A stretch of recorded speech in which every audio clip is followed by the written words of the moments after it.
오늘 말씀의 제목이 있습니다. 뭐냐면 갈등 해결 방법. 주제는 신앙 갈등 또는 인생 갈등 어떻게 해결할까라고 하는 이 말씀의 제목으로 함께 은혜를 나누겠습니다.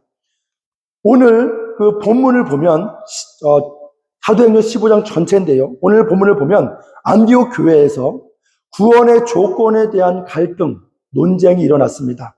이 사도 바울과 바나바는 구원은 오직 예수님만 믿으면 됩니다.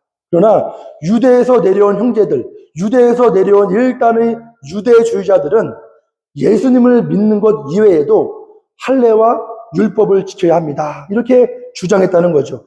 예수님을 믿기도 해야 되지만 할례와 율법도 함께 지켜야 우리는 구원받을 수 있습니다. 이렇게 주장했다는 거죠.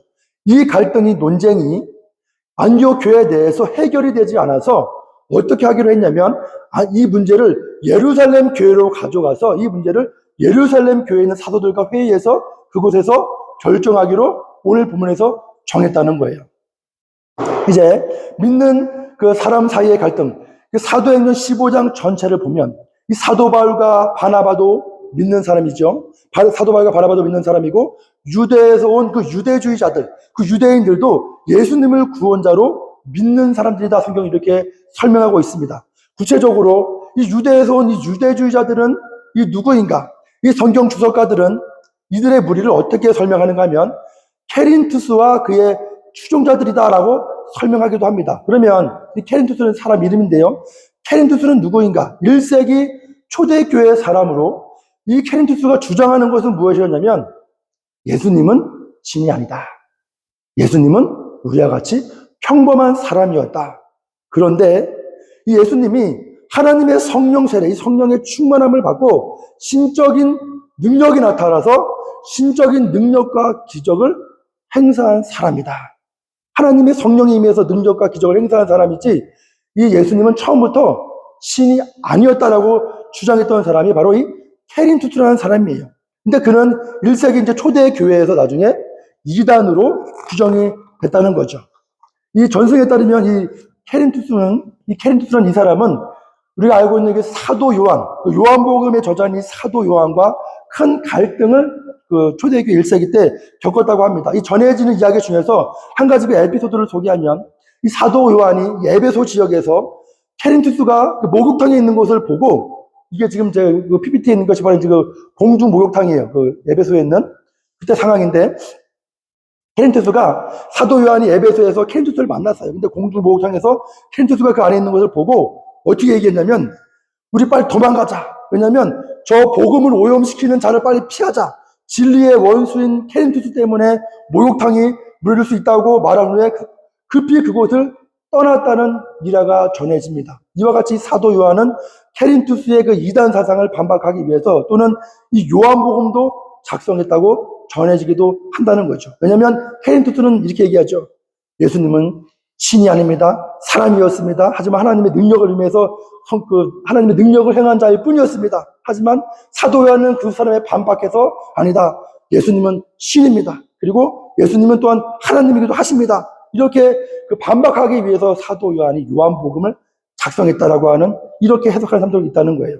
그런데 제가 이렇게 이 말씀을 이제 이렇게 오래 드리는 이유는 무엇이냐면 그만큼 사도행전 그 15장에서 발생한 구원의 조건에 대한 논쟁은 안디옥 교회뿐만 아니라 예루살렘 교회에서도 1세기 초대 교회에서 큰 논란이 되었던 사건이기 때문입니다.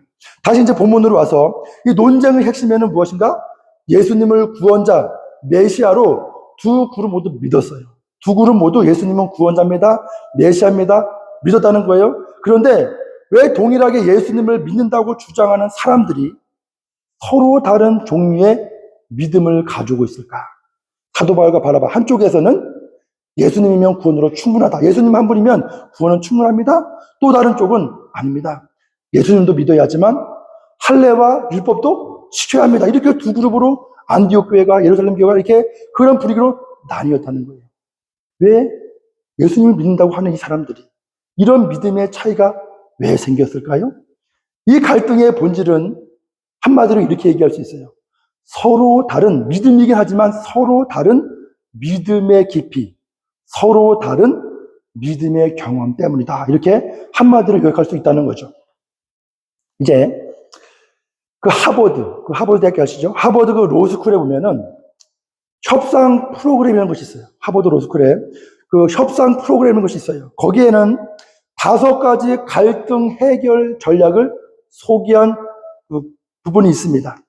어떻게 갈등을, 논쟁을 잘 해결할 수 있을까라는 부분을 하버드 로스쿨에 있는 협상 프로그램에서 5가지로 그 전략을 잘 설명했어요. 갈등 해결 전략 첫 번째, 갈등과 우리가 사람 사이에 어떤 갈등과 논쟁이 있을 때 이것을 어떻게 잘 해결할 수 있는가? 첫 번째, 이런 마음을 가져야 된다는 거죠. 모두가 공정하다고 생각하는 방식에 편견이 있다는 것을 인정하자. 이게 무슨 말씀이냐면, 우리는 보통 이제 갈등을 겪고 있을 때 나는 옳고 상대방이 틀렸다고 우리가 생각하잖아요. 왜냐하면 내 입장에서만 문제를 보기 때문입니다. 이것은 지극히 이제 자기중심적인 생각이라서 갈등을 해결하려면 이 자기중심적인 생각을 버리고 상대방의 입장에서 문제를 바라보고 이해하려는 노력이 필요하다. 이것이 바로 갈등 해결의 시작이다라고 조언한다는 거죠. 그래서 내가 생각할 때 공정하게 내 생각에서 맞다고 하는 그 생각이 내 중심적인 편견을 가진 생각임을 내가 인지하고 그 갈등과 그 논쟁에 어떻게 해결할지를 임해야 한다는 거예요. 두 번째, 갈등 해결 전략 두 번째, 위협하거나 도발하지 말라. 이렇게 얘기한다는 거죠. 갈등 중에 있을 때 흔히 우리는 스스로는 내가 무시를 당한다고 느끼면 우리는 상대방을 위협하거나 공격할 수 있다는 거예요. 그렇기 때문에 우리는 극단적인 표현이나 갈등 상황 중에 극단적인 표현이나 말을 피해야 한다고 조언합니다. 상대방을 위협하거나 도발하는 말들을 피하라고 조언한다는 거예요. 예를 들어서 뭐 이런 얘기죠. 거기서 이제 그 프로그램에서 이제 예를 든 건 이런 거예요. 어디 한번 우리 법원에 가서 우리 재판장 앞에서 우리 한번 해결해 보자. 이런 식의 말들 또는 너의 사업이 어디 너의 사업을 망하게 만들겠다. 어디 너가 한번 잘 되나 보자. 이런 식의 위협적이고 도발적인 발언들을 피해야 한다고 설명한다는 거죠. 이런 극단적인 말들은 갈등을 더 키울 수 있습니다. 따라서 평상시에 우리는 갈등과 논쟁을 유발할 수 있는 극단적인 표현을 피해야 한다고 거기서 설명하고 있다는 거예요. 세 번째 전략, 갈등 해결 전략 세 번째. 우리는 우리 대 그들이라는 사고방식을 극복하라. 이것이 무슨 말씀이냐면 이 말을 쉽게 표현하면 이런 뜻이에요. 갈등과 논쟁 속에 있을 때 편을 가르지 말아라 이 뜻이에요. 편을 가르지 말아라. 갈등이 있을 때 이제 뭐 교회든 가정이든 친구 사이든 갈등이 있을 때 논쟁이 있을 때 편을 갈라서 내 편, 네 편 이렇게 편을 가르는 식의 태도와 생각을 버리라고 조언합니다. 갈등하는 상대와 우리는 모두가 같은 편이라고 생각하는 같은 편이라는 이 생각으로 갈등 해결에 임해야 한다고 조언한다는 거죠. 그래서 내 편, 네 편이 아니라 갈등 상황 속에서 우리는 항상 어떤 마음가짐이 필요하냐? 우리는 다 같은 편으로서 우리 모두에게 좋은 공동의 해결책을 찾으려는 태도를 가지고 그 갈등과 논쟁을 해결하는 마음을 가진다는 거죠. 네 번째, 갈등 해결 전략 네 번째, 표면적인 문제만 보지 말고 더 깊은 문제를 찾아봐라 이런 뜻이에요. 갈등이 일어날 때 그 갈등 해결 프로그램의 그 조사에 의하면 거기 설명에 따르면 세상에서는 많은 사람들은 갈등이 왜 일어나냐? 많은 사람들은 돈 문제로 싸우는 경우가 많다고 합니다. 이 세상에서 많은 사람들은 이 돈 문제로 싸우는 경우가 많다고 합니다. 예를 들어서 뭐 직원들의 월급 문제나 가족 간의 재산 분배 문제 등에서 돈 때문에 갈등이 생긴다고 한다는 거예요.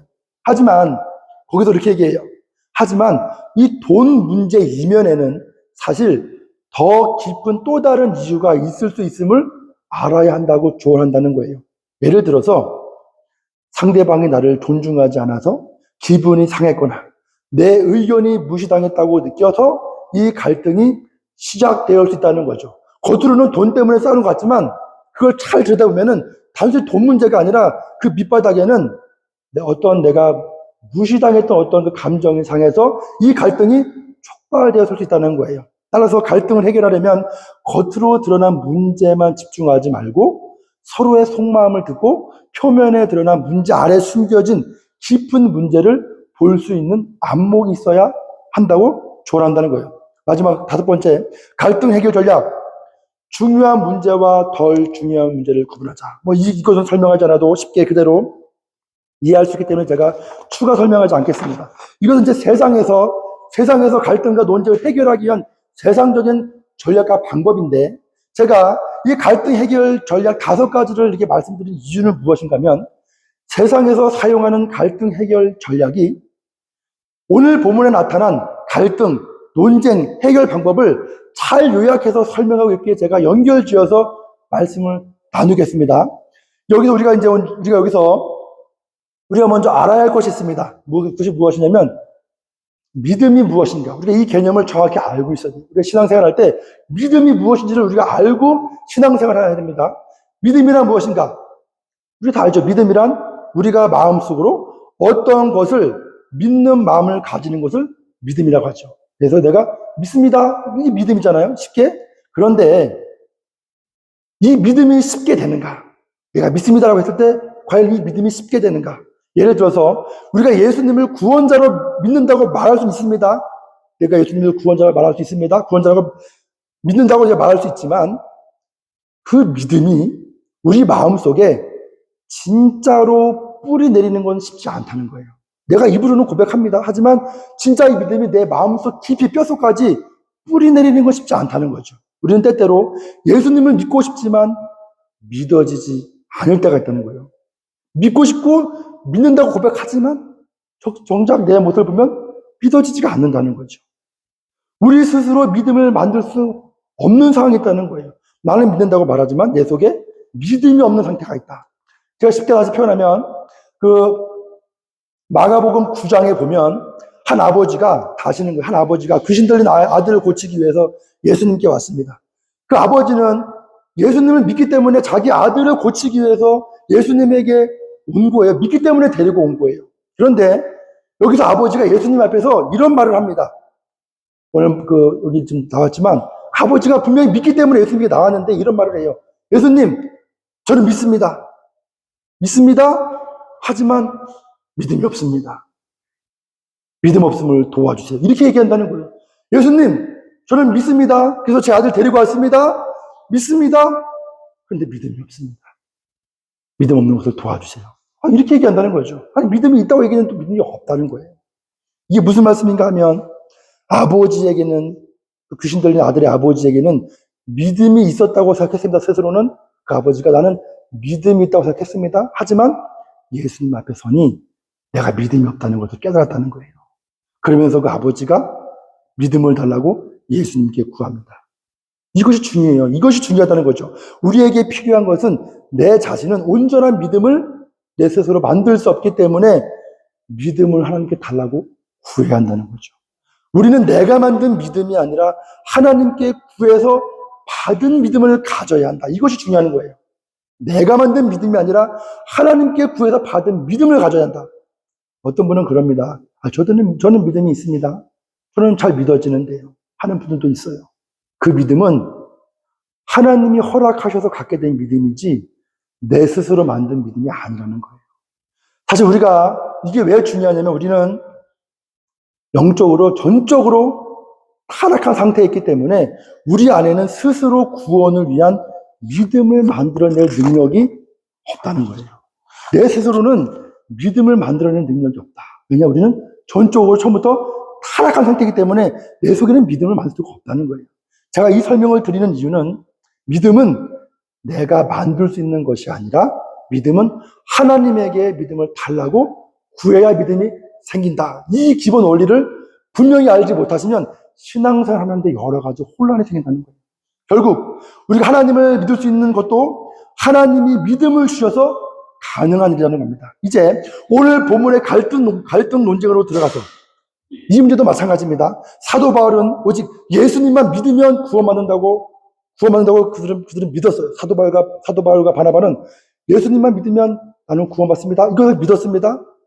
할례와 율법은 필요 없습니다. 이렇게 믿었어요. 그런데 유대주의자들은 예수님도 믿고 할례도 지키고 율법도 지켜야 한다고 믿었다는 거죠. 그들은 그렇게 주장했다는 거예요.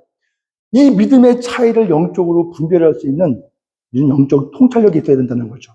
이게 무슨 말씀인가 하면 사도 바울과 바나바는 오직 예수님으로 구원이 가능하다는 믿음을 받았습니다. 반면 유대주의자들은 하나님께 믿음을 받았지만 온전한 믿음에 도달하지 못한 상태였다고 볼 수 있다는 거죠. 더 정확하게 표현하면 그 유대주의자들도 예수님을 구원자 메시아로 인정하는 그 지식의 이해, 인식의 이해까지는 하나님의 은혜를 받아서 거기까지는 믿음이 도달했지만 그런데 그 이상을 넘어가지 못했다는 거예요. 하나님에게 믿음을 더 구해야 되는데 자신의 지식과 전통과 습관이 이것을 막았습니다. 자신의 생각과 고정관념이 이것을 막았다는 거예요. 이로 인해서 믿음의 차이가 발생하고 이 믿음의 차이가 교리 논쟁을 만들었다는 거죠. 여러분, 내가 가지고 있는 믿음은 어떤 종류의 믿음일까? 제가 초반에 말씀드린 갈등 해결 전략, 네 번째, 표면적인 문제만 보지 말고 더 깊은 문제를 찾아봐라. 이것이 무슨 뜻인가 하면 안디옥 교회에서 발생한 이 갈등의 핵심에는 그들 사이에 믿음의 차이가 있었다는 거예요. 예루살렘 교회로 가서 사도 바울과 바나바와 베드로와 야고보도 처음에는 믿음 없는 유대인들이었습니다. 그런데 그들이 유대주의자들과 다른 믿음을 소유하게 된 것은 성령 하나님께서 이방인들을 개종시키시는 것을 보여주셨기 때문이에요. 이방인뿐만 아니라 자신에게 찾아오신 예수 그리스도를 그들이 경험했기 때문입니다. 예수님만 믿어도 구원받는다는 믿음을 얻었습니다. 다메섹으로 가는 사도 바울을 찾아오신 예수 그리스도, 배반하고 도망간 그 베드로를 찾아가신 예수 그리스도, 오순절 성령 강림 충만 사건을 통해서 1세기 유대인들을 찾아가신 성령 하나님, 이들 모두는 스스로 하나님을 경험했고 이방인들이 개종하는 현장에서 성령 하나님의 역사도 경험했습니다. 그 안에서 할례와 율법은 아무 필요가 없다는 것을 스스로 깨달았다는 거죠. 그런 믿음을 받았다는 거예요. 오늘 본문의 논쟁의 중심에 있는 유대주의자들과 다른 믿음을 경험하고 소유하게 된 것입니다. 우리는 이 차원을 이해해야 합니다. 믿음이라고 해서 다 같은 종류의 동일한 믿음이 아니라는 거예요. 안디옥 교회에서 발생한 이 구원의 조건에 대한 문제가 예루살렘의 사도회의에서 어떻게 결정이 되었는가? 요약하면 오늘 본문에 오직 예수님만 믿으면 구원받습니다 라고 결정이 났어요. 더 이상의 조건은 필요 없다고 사도행전 15장에 1세기 초대 그 사도회의에서 결정을 했다는 거죠. 더 이상의 조건이 필요 없다. 예수님만 믿으면 구원받는다. 왜냐하면 예수님 믿고 구원받은 자들이 야고보, 베드로, 사도 바울, 바나바 그들이 그 예루살렘 사도회의를 이끌었기 때문에 그게 가능했다는 거죠. 이제 오늘 본문에 보면 또 다른 그 놀라운 참 이해할 수 없는 일이 생깁니다. 뭐냐면 이 구원의 교리 때문에 논쟁이 발생해서 해결이 되었어요. 그래서 야고보, 베드로, 사도 바울, 바나바는 다 같은 믿음의 사람인데 오늘 본문에 보면 예루살렘 사도회의에서 논쟁이 해결되고 새로운 갈등, 또 다른 논쟁이 발생했다는 거예요. 어떤 논쟁인가? 이제는 사도 바울과 바나바 사이의 논쟁입니다. 같은 믿음의 차원을 가졌음에도 왜 그들은 갈등이 발생했는가? 사도 바울과 바나바는 같은 믿음을 가지고 있었음에도 불구하고 마가 요한을 데리고 전도 여행 가는 문제로 갈등하고 논쟁한다는 거예요. 오늘 보면 15장 39절에 그들은 서로 다투고 피차 갈라졌다 이렇게 얘기한다는 거예요. 여기서 우리가 기억해야 하는 것은 구원받은 믿음을 받은 사도 바울과 바나바, 하나님께 죽기까지 헌신한 신앙인들도 완벽한 믿음을 가진 것은 아니다는 거죠. 그들의 믿음도 여전히 부족함을 보여줍니다. 사도 바울과 바나바는 목숨을 걸고 전도 여행을 함께했던 신앙인들이었습니다. 그들은 정말 훌륭한 믿음을 가진 신앙인들이었습니다. 그런데 그들 사이에도 갈등과 논쟁이 격렬하게 발생합니다. 여기서 말하는 믿음은 어떤 믿음이냐? 구원의 믿음이라기보다는 성화적 차원의 믿음이 부족했다. 이렇게 설명할 수 있다는 거예요. 믿음이라고 해도 다 같은 종류의 믿음이 아니라는 거죠. 여러분, 이런 질문, 소위 믿음이 강한 사람들, 신앙인들 사이에서의 갈등, 하나님의 온전한 뜻 안에서 가장 좋은 갈등 해결 방법은 무엇인가? 여러분, 내 친구, 내 가족, 이웃 사이에서 가장 좋은 갈등 해결 방법은 평화와 기쁨, 격려의 마음으로 해결하는 것이 가장 중요하겠죠. 하나님은 인간과 하나님 사이의 갈등 문제를 어떻게 해결하셨나요? 하나님은 인간과 하나님 사이의 그 갈등, 그 죄의 문제를 어떻게 해결하셨나요?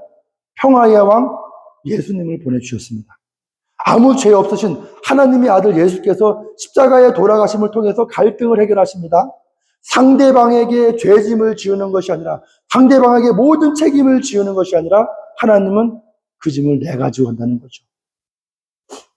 사도 바울과 바나바가 마가 요한을 데리고 가느니 마느니 싸울 때, 예전에 전도 여행 중에 포기한 마가를 데리고 가지 말자는 사도 바울의 주장과, 그래도 과거에 실패했지만 그래도 함께 데리고 가자는 이 바나바의 주장, 모두가 각자의 입장에서는 옳게 보일 수 있습니다.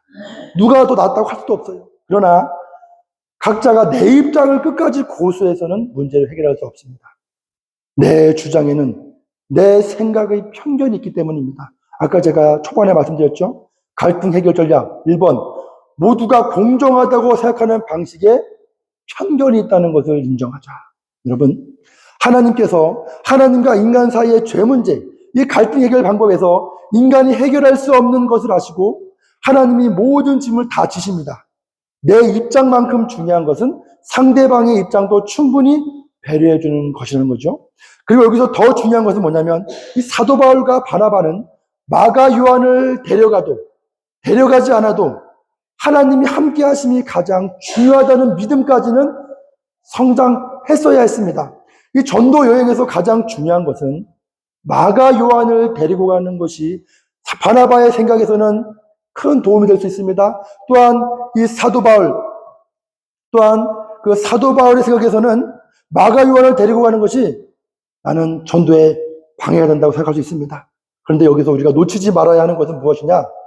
전도 여행에서 가장 중요한 것은 마가 요한이 아니라 하나님이 함께 하시는가가 더 중요하다는 거죠. 마가 요한은 가도 되고 안 가도 됩니다. 그런데 하나님은 꼭 함께 가셔야 한다는 거예요.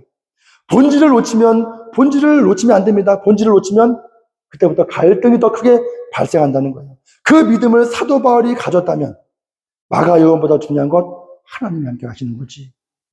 여러분, 사도 바울이 그 믿음을 가졌다면 마가 요한이 함께 가는 것은 더 이상 큰 문제가 아니었을 겁니다. 그 논쟁으로 허비할 시간을 하나님께 더 간절히 기도하는 시간으로 사용했다면 더 좋았을 것입니다. 사실 바나바도 마찬가지예요. 끝까지 마가 요한을 데리고 가는 문제로 사도 바울과 갈등하고 헤어집니다. 그런 갈등과 분열을 무릅쓰고 전도 여행을 가는 것이 무슨 유익이 있는가? 그런 전도 여행을 하나님께서 기뻐하실까? 2년에서 3년을 함께 목숨 걸고 전도 여행을 함께한 사도 바울과 이렇게 쉽게 분열하고 갈라지는 것이 하나님 보시기에 하나님의 사역을 하는 사람의 모습일까? 죽어가는 영혼을 살리기 위해 목숨을 걸고 전도 간다고 하는데 전도 여행 시작도 하기 전에 그 작은 갈등에도 양보하지 못하면서 무슨 죽어가는 영혼을 살린단 말인가? 이런 질문을 하나님께서 하시지 않을까요? 그들에게 정말 필요한 것은 멀리 있는 죽어가는 영혼이 아니라 서로 갈등하고 논쟁하며 싸우는 가운데 죽어가는 내 가족의 영혼, 이웃의 영혼, 내 주변의 영혼, 그들의 죽어가는 영혼을 먼저 살리는 모습이 필요하다는 거죠. 이거는 여러분뿐만 아니라 저 스스로도 이 말씀을 묵상하면서 내가 참 믿음이 부족하구나, 이런 생각을 제가 많이 하죠. 서로의 영혼을 죽이는 감정 싸움과 갈등, 논쟁으로 시작된 전도 여행을 하나님께서 과연 기뻐하실까? 그 전도 여행을 하나님께서 과연 기뻐 받으실까? 우리는 깊이 생각해 보아야 한다는 거죠. 여러분, 이 믿음의 성장은 끝이 없습니다. 모든 신앙인들은 이 겸손한 마음으로 믿음의 온전함에 이를 때까지 계속 성장해야 합니다. 믿음의 성장은 항상 겸손한 마음에서 이루어지죠. 가장 훌륭한 믿음은 모든 것을 다 내려놓고 오직 돼도 안 돼도 성공해도 실패해도 하나님께서 함께 하시는 것이 가장 중요하다. 이 믿음을 갖는 거예요. 우리 그 감리교를 창시하신 그 웨슬리 목사님이 하신 말씀이 있어요. 우리에게 가장 좋은 것은 무엇인가? 하나님이 나와 항상 함께 하는 것이다. 여러분, 사도 바울이든 바나바든 누구든 한 명이 마가 요한이 함께 가든 함께 가지 않든 당신이 원하는 대로 하세요.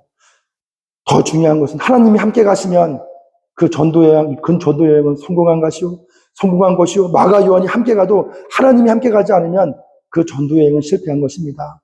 그 둘 중에 누구라도 이런 깊은 믿음의 차원을 소유했다면 갈등은 생기지 않았을 것입니다. 여러분, 믿음이 깊으면 깊어질수록 우리 가운데 내 믿음의 차원이 깊어지면 깊어질수록 내 주변의 갈등과 논쟁은 줄어들게 되어 있습니다. 왜냐하면 하나님께 맡기는 일이 많아지기 때문입니다. 내 인생에, 내 신앙생활에 갈등과 논쟁이 많아진다? 왜 그럴까? 하나님께 맡기는 것보다 내 힘으로, 내 인간적인 방법으로 문제를 해결하는 것이 많아지기 때문에 갈등과 논쟁이 많아진다는 거예요. 여러분, 빌립보서 4장에 보면 사도 바울이 빌립보서 4장에서 이런 고백을 합니다. 우리가 다 아시는 말씀이죠. 내가 어떤 형편에도 처할 줄 아는 비결을 배웠느니 궁핍과 가난과 배고픔과 배부름과 일체의 비결을 배웠노라. 오직 능력 주시는 자 안에서 내가 모든 것을 할 수 있느니라. 여러분, 사도 바울이 이 빌립보서 4장의 이 고백을 언제 하냐? 오늘 사도행전 10장 그 이후 10년이 지나서 이 고백을 한 거예요. 지금보다 훨씬 깊어진 믿음으로 성장했습니다. 오늘 본문보다 10년이 지나서 쓴 빌립보서 4장에서 자신의 신앙을 다시 고백합니다. 사도 바울의 이 신앙 고백이 마가 요한을 데리고 가는 문제로 논쟁할 때는 이 수준의 믿음의 깊이까지는 이르지 못했습니다. 믿음의 수준이 깊어지면 갈등과 논쟁의 수준이 달라진다는 거예요. 갈등 중에 설득 또는 대화가 통하지 않을 때 우리는 어떻게 해야 하는가? 사도 바울도 우리가 처음부터 살펴보면 사도 바울도 처음부터 인간적인 방법으로 사도 바울이 설득된 사람이 아니었어요.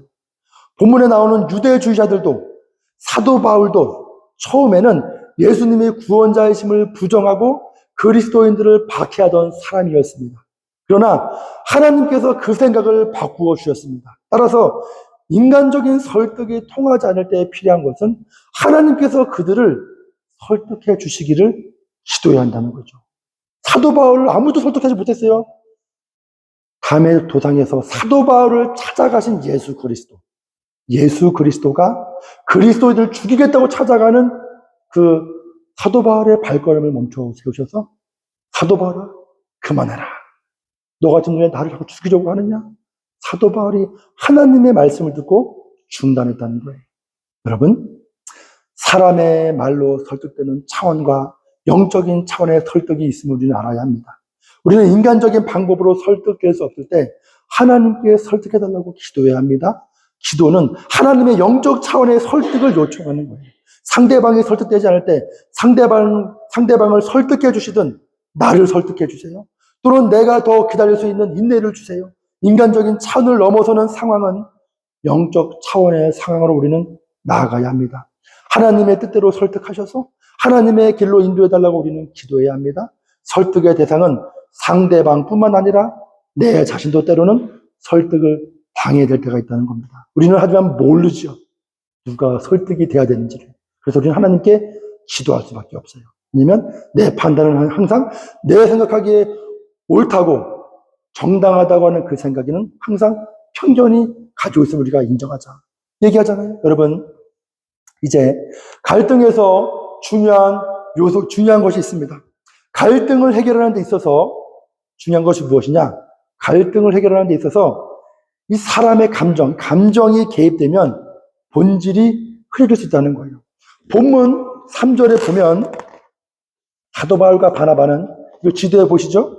위에서부터 안디옥, 베니게, 사마리아, 예루살렘 이렇게 나오죠? 사도 바울과 바나바는 안디옥에서 출발하여 베니게와 사마리아를 거쳐 예루살렘 공회에 참석하면서 가는 이 여정이 사도 바울과 바나바는 갈등과 논쟁 때문에 지금 가는 거잖아요. 해결하기 위해서. 그런데 중요한 건 뭐냐면 본문에 보면 사도 바울과 바나바가 이 갈등과 논쟁으로 인한 불편한 마음으로 그 여행길을 간 것이 아니라 하나님의 은혜와 기쁨을 나누면서 예루살렘으로 갔다고 성경은 기록한다는 거예요. 예루살렘으로 가는 그 여정 동안 구원의 기쁨과 하나님의 은혜에 대한 감사를 나누며 간증하면서 그 길을 걸어갔다는 거죠. 여러분, 이게 굉장히 중요한 거예요. 왜냐?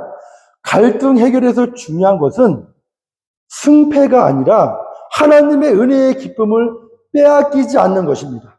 사도 바울과 바나바는 논쟁에서 승리할 수도 있고 실패할 수도 있습니다. 우리도 때로는 갈등과 논쟁이 있을 때 우리의 뜻대로 될 수도 있고 안 될 수도 있습니다. 그런데 여기서 중요한 것은 논쟁하는 동안 하나님의 은혜와 구원의 기쁨을 빼앗기지 않아야 한다는 거예요. 빼앗기지 말아야 한다는 것이요. 말아야 한다는 겁니다. 그것이 진정한 승리입니다. 우리가 중요하게 여겨야 할 것은 하나님의 은혜와 기쁨이 내 마음속에서 무너져 내리지 않도록 내 마음을 지킬 수 있어야 한다는 거예요. 겉으로 드러난 승리도 중요하지만 내면의 영적인 승리도 중요하다. 여러분, 갈등 해결 전략 두 번째, 위협하거나 도발하지 말라. 제가 이 말씀을 왜 드리냐? 하나님이 주신 은혜와 기쁨과 그리고 감사하는 마음을 내가 빼앗기면 사람은 감정적인 마음 상태가 되고 상대를 위협하거나 도발할 수 있다는 거예요. 하나님이 주신 은혜와 기쁨과 감사하는 마음은 우리의 삶을 감정적으로, 정신적으로, 영적으로 붙들어주는 안전장치라는 거죠. 우리에게 중요한 것은 바로 신앙적 차원으로 이해하면 하나님의 은혜 안에서 논쟁과 갈등을 해야 한다. 하나님의 은혜의 그 바운더리를 넘어서 감사, 기쁨, 은혜가 빼앗길 경우 우리는 감정적으로 격양되어 상대를 위협하거나 더 도발할 수 있음을 알아야 한다는 거죠. 한마디로 정리하면 신앙심이 떨어지거나 믿음에서 멀어질 때 내 삶에 수많은 논쟁과 갈등이 발생할 수 있다는 거죠. 마지막으로 갈등 해결 전략 세 번째, 우리 대 그들이라는 사고방식을 극복하라. 여러분, 이게 무슨 말씀이냐면 성경식을 표현하면 사도 바울이나 유대주의자들이나 우리는 내 편, 네 편으로 나누지 말아야 한다는 거예요. 편을 나누는 것 자체가 이미 벌써 갈등을 증폭시키는 것이라는 거죠. 사회에서는, 우리가 사는 이 사회에서는, 우리가 주변에 많이 보잖아요. 세상 사람들 사이에서는 편을 나누고 세력을 키워서 세력 싸움을 하며 논쟁합니다. 이것은 세상적인 방법이에요. 세상적인 방법. 그런데 하나님의 사람들, 교회에서는 다르게 처리해야 합니다. 우리는 항상 상대방을 어떻게 보아야 하는가? 전도할 대상. 즉, 모두가 하나님의 자녀가 될 예비자로 보고 대해야 한다는 거죠. 적대감을 가지고 상대 팀으로 보면 안 됩니다. 사도 바울이나 바나바가 이방 지역을 전도할 때 그들은 이방인들을 잠정적 형제, 구원받을 형제로 생각하며 전도했습니다. 여러분, 그들이 사도 바울이 그 이방을 전도할 때 그들은 그 이방인들을 적대자가 아니라 함께 한 식구가 될 사람으로 봤다는 거예요. 그래서 모든 위험과 박해와 불편, 어려움, 억울함을 다 참아냈습니다. 왜냐하면 저들도 언젠가는 자신들이 받은 하나님의 구원의 빛을 받으면 개종할 수 있기에, 변할 수 있기에 같은 형제, 자매, 가족 의식으로 대했다는 거죠. 여러분, 이것이 정말 쉽지 않은 일이에요. 하지만 우리는 이 이론을 알고 있어야 우리가 때로는 실패하지만 우리는 다시 시도할 수 있다는 거죠. 내 가족 의식을 보고 저 사람을 대해야 한다. 이런 마음이 중요하다는 거예요. 안디옥 교회에 찾아온 유대주의자들, 예루살렘 교회에 있던 크리스찬 바리새인들도 적이 아니라 잠정적 한 가족으로 전도 대상자로 보아야 한다는 겁니다. 이것이 바로 올바른 크리스찬의 모습이라는 거예요. 모두가 전도 대상자다. 이방 지역은 이방인 전도 대상자, 교회 내에서는, 우리 영적인 식구 내에서는 또 다른 차원의 영적 전도 대상자로 여기는 태도를 가질 때 갈등의 상황을 우리가 피할 수 있다는 거죠. 오늘 말씀의 제목 있죠? 갈등 해결 방법. 부제, 신앙 갈등 또는 인생 갈등 어떻게 해야 하는가? 오늘 안디옥 교회에서 발생한 사도행전 15장의 논쟁을 1차 예루살렘 공회의 구원 논쟁이다라고 불립니다. 사도 바울과 바나바, 베드로, 야고보는, 오늘 보면 나오는 사람들이에요. 사도 바울과 바나바, 베드로, 야고보는 예수님만으로 구원이 충분하다. 예수님이면 구원은 충분하다. 하지만 크리스찬 유대주의자들은 예수님 말고도 할례와 율법 준수가 여전히 구원에 필요하다고 주장했습니다. 결국 사도 바울, 바나바, 야고보, 베드로가 한 팀을 이루어서 승리하였습니다. 겉으로는 사도 바울, 바나바, 야고보, 베드로의 승리처럼 보입니다. 그들이 반대의 세력을 설득한 것처럼 보입니다. 그런데 이 장면을 깊이 생각해 보면 하나님께서 사도 바울, 바나바, 야고보, 베드로 모두를 설득하신 거예요. 이게 무슨 말씀인가 하면 사실 사도 바울을 포함해서 그들은 모두 유대인들입니다. 유대인 모두가 처음부터 예수님을 오직 구원자 메시아로 처음부터 믿었던 것은 아니었다는 거예요. 사도 바울, 바나바, 야고보, 베드로 그 이외의 제자들 그들 모두는 예수님이 구원자인가라는 질문에 의심도 하고 처음에는 불신도 하고 거절도 하고 도망가기도 하고 박해하기도 했던 사람들이었습니다. 그런데 삼위일체 하나님께서 그들 모두에게 직접 찾아가셔서 삼위일체 하나님께서 그들을 설득하였다는 거예요. 그리고 하나님께 설득당한 그들이 자신들이 과거에 저질렀던 과오들, 자신들이 과거에 했던 동일한 모습을 보이는 유대주의자들을 지금 설득하고 있다는 거예요. 따라서 엄밀히 생각해 보면 어느 누구도 사람이 설득해서 된 것은 근본적으로 없다. 모두가 처음에는 하나님의 설득으로 여기까지 온 것이다. 어느 누구도 하나님 앞에서 믿음이 좋다 나쁘다 자랑할 수도 없으니 스스로 자랑할 수 없으니 모두가 하나님의 믿음을 받아서 여기까지 온 것이라는 거죠. 즉 모든 것은 하나님의 은혜로 시작해서 하나님의 은혜로 이 자리까지 온 것이라는 거예요. 따라서 하나님의 은혜가 아니면 우리는 아무것도 할 수 없습니다. 여러분 이것을 기억해야 돼요. 하나님의 은혜가 아니면 우리는 믿을 수도 없어요. 믿음이 생기지도 않아요. 아무것도 할 수 없다는 거예요. 구원을 위해서 우리가 할 수 있는 것은 아무것도 없다는 거예요. 우리는 하나님의 은혜로 지금 은혜 받은 자로서 여기 서 있다는 거죠. 구원받은 자로서 우리가 해야 할 일은 그 구원의 믿음을 더욱더 합당한 열매를 맺게 해야 한다는 거죠. 하나님께 더 깊은 믿음을 달라고 기도해야 합니다. 더 큰 믿음을 달라고 기도해야 합니다. 더 큰 믿음을 가질 때, 더 깊은 믿음을 가질 때 사도 바울처럼 내 주변에 일어나는 모든 갈등과 논쟁의 상황들은 점점 줄어든다는 거죠. 여러분, 우리는 또한 믿음이 약한 신앙인들, 사람들을 격려해서 더 깊은 믿음으로 또한 이끌어 주어야 합니다. 모든 갈등과 분쟁과 논쟁의 자리에서 예수님이 하신 역할을 우리는 또한 해야 합니다. 어떤 역할인가? 어떻게 하든 모든 사람을 하나님께로 인도하는 구원의 통로, 은혜의 통로가 되어야 한다는 거죠. 예수님은 하나님과 인간 사이에 막힌 담을 허무신 구원의 통로가 되셨습니다. 우리가 할 일은 오직 하나, 모든 영혼을 하나님께 인도하는 구원의 통로의 역할입니다. 마지막으로 이 말씀을 읽고 마치겠습니다. 사도행전 4장 12절. 다른 이로서는 구원을 받을 수 없나니 천하 사람 중에 구원을 받을 만한 다른 이름을 우리에게 주신 일이 없음이라 하였더라. 아멘. 고린도후서 전서 1장 30절에 이렇게 얘기합니다. 기록된 바 자랑하는 자는 주 안에서 자랑하라 함과 같게 하려 함이라. 여러분, 우리는 자랑할 것도 내세울 것도 하나님의 은혜가 없으면 아무것도 할 수 없음을 이 시간 다시금 깨닫고 하나님의 은혜를 구하고 하나님의 믿음을 구합니다. 하나님의 친히 함께하여 주옵소서. 우리의 삶의 모든 부분에서 하나님이 함께하여 주옵소서.